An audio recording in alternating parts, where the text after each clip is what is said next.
Rickshaw चलाने वाले ईश्वर साहू राज्य सरकार के मंत्री को हराकर बने विधायक। कौन है ईश्वर साहू? बीजेपी ने क्यों दिया था साहू को टिकट? 7 बार के विधायक रहे रविंद्र चौबे कांग्रेस के टिकट पर इस बार 9वीं बार विधानसभा चुनाव लड़ रहे थे।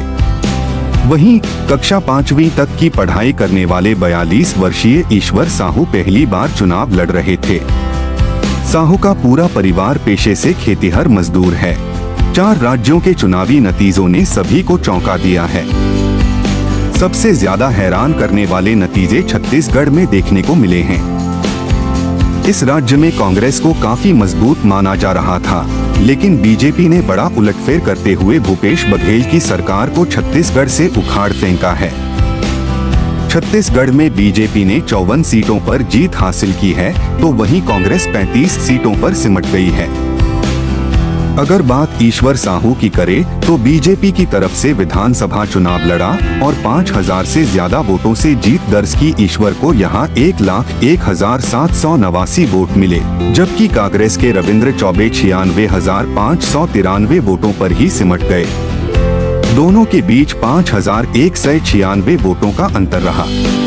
बता दें कि साजा में प्रचार के दौरान अमित शाह ने कहा था कि ईश्वर साहू सिर्फ उम्मीदवार नहीं बल्कि न्याय की लड़ाई के प्रतीक हैं।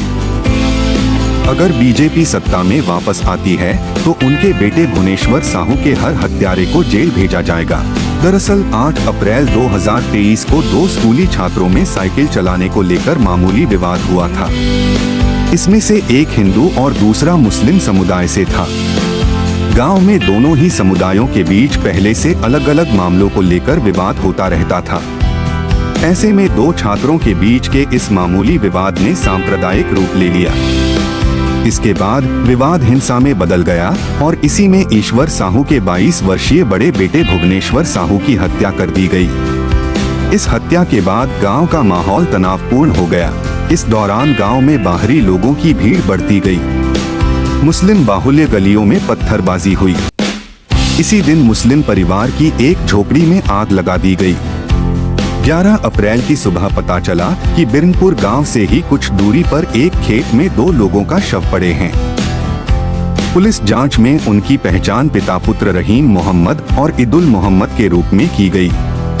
इस दौरान यहां हुई हिंसा में कुछ पुलिस वाले और पत्रकार भी घायल हुए थे। कांग्रेस के रविंद्र चौबे को चुनावी मैदान में पटकनी देने के बाद ईश्वर साहू ने कहा कि मैंने नहीं हराया, साजा विधानसभा क्षेत्र की जनता ने हराया है।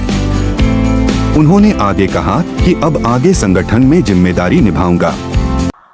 मेरे परिवारजनों, छत्तीसगढ़ को एक ईमानदार और कानून का राज स्थापित करने वाली भाजपा सरकार की जरूरत है। जहां हिंसा और अपराध चरम पर होते हैं वहां विकास नहीं होता। कांग्रेस से यहां के कानून व्यवस्था भी संभल नहीं पा रही। आखिर मलकत सिंह का क्या गुनाह था? आखिर ईश्वर साहू जी के बेटे का क्या गुनाह था?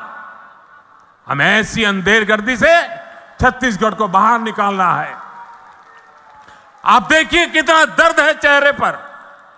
हिंसा और अपराध पर लगाम लगाने का काम सिर्फ भाजपा ही कर सकती है। यह हमारा ट्रैक रिकॉर्ड है, यह हमारी गारंटी है।